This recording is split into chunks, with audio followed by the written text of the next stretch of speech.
Hey everyone, welcome back to Tech Savvy. In today's video, I'm going to show you how to recover deleted posts on Instagram.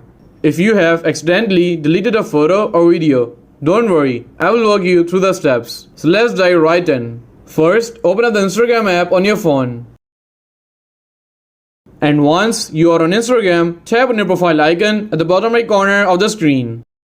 And now tap on the three lines at the top right. And now I will delete a post just to show you all.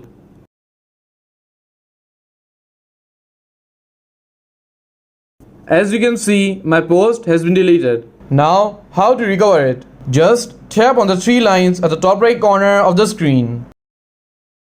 And simply tap on your activity.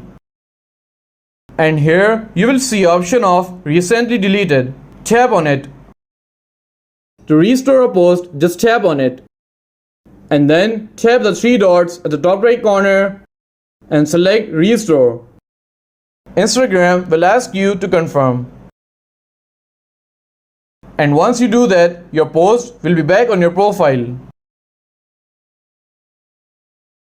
And as you can see, the post I have deleted has been successfully recovered. And that's it. If you found this video helpful, please give it a thumbs up. And don't forget to subscribe to Tech Savvy for more helpful content. And I will see you in the next video. Thanks for watching.